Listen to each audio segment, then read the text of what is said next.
ચાલો આજે એક એવી અદ્ભુત સફર પર જઈએ, એક એવી સફર જે શક્તિ અને સંકલ્પની સાચી વ્યાખ્યા છે. આ કોઈ સામાન્ય વાર્તા નથી, પણ એક એવી ગાથા છે જેણે આખા રાષ્ટ્રની નિયતિને જ બદલી નાખી. આ સવાલ ખરેખર વિચારવા જેવો છે નહીં? એનો જવાબ એક એવા અસાધારણ જીવનની સફરમાં છુપાયેલો છે જે આપણને સૌને પ્રેરણા આપે છે. તો ચાલો આખી વાતને બરાબર સમજવા માટે આપણે એકદમ શરૂઆતથી શરૂ કરીએ.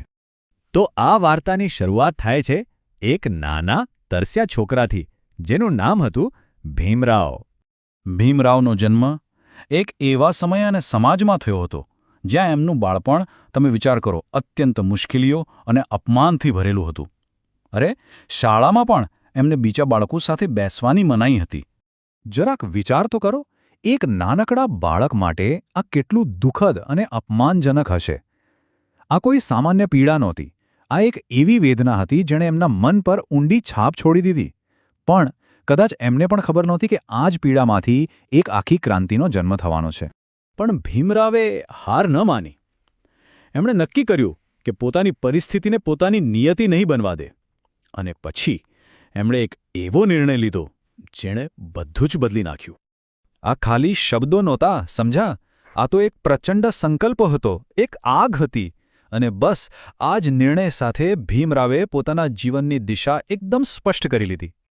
એમને ખબર હતી, ગરીબી હતી, અપમાન હતું, પણ એ બધું એક તરફ. અને બીજી તરફ હતી એમના અંદરની આગ, શિક્ષણની આગ. એ સમજી ગયા હતા કે જો આ ભેદભાવ અને અન્યાયની સાંકળો તોડવી હોય ને તો એનું એકમાત્ર હથિયાર શિક્ષણ જ છે. અને બસ આ જ આગ એમને આગળ ને આગળ લઈ ગઈ.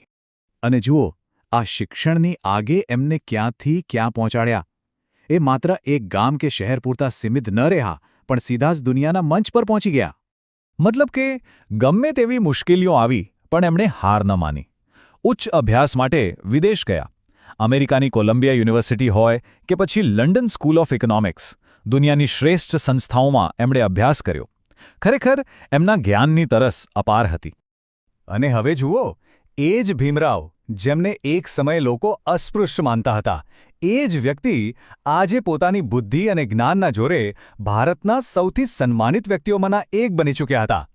કેવું અદ્ભુત પરિવર્તન નહીં? અને પછી ઇતિહાસમાં એક એવી ક્ષણ આવી જ્યારે એમના જ્ઞાન અને એમની દૃષ્ટિની આખા દેશને સૌથી વધારે જરૂર પડી. જ્યારે ભારત આઝાદ થયું ત્યારે દેશને એક મજબૂત પાયાની જરૂર હતી, એક બંધારણની. અને આ નવા આઝાદ ભારતનો પાયો નાખવાની, એના ભવિષ્યનો આખો નકશો તૈયાર કરવાની મહાન જવાબદારી ડૉક્ટર ભીમરાવ આંબેડકરના ખભે આવી. એમણે ભારતનું બંધારણ લખ્યું, એક એવું બંધારણ જેણે દરેક નાગરિકને સમાન અધિકાર આપ્યા, સમાજમાં જે ઊંચ નીચના ભેદભાવ હતા એનો અંત કર્યો, અને જે ભેદભાવ સદીઓથી ચાલતો આવતો હતો એને કાયમ માટે ગેરકાયદેસર ઠેરવ્યો. આ કોઈ નાની વાત નહોતી. હવે આ વાર્તા એના અંતિમ અને કદાચ સૌથી શક્તિશાળી તબક્કામાં પહોંચે છે, જ્યાં એક વ્યક્તિની લડત આખા રાષ્ટ્રનો સિદ્ધાંત બની જાય છે. જરા આ પરિવર્તન જુઓ. એક સમય હતો જ્યારે એમને પાણી માટે પણ તરસવું પડતું હતું. અને પછી એક સમય એવો આવ્યો કે આખો દેશ એમના શબ્દો સાંભળતો હતો. ખરું કહું તો આ જ છે સાચી સફળતા. પોતાની પીડાને લાખો લોકોની શક્તિમાં બદલી નાખવી. એનાથી મોટી જીત બીજી કઈ હોઈ શકે? તો આ આખી વાત પરથી શું શીખવા મળે છે? ડૉક્ટર આંબેડકરનું જીવન આપણને કેટલીક મહત્વની વાતો શીખવે છે.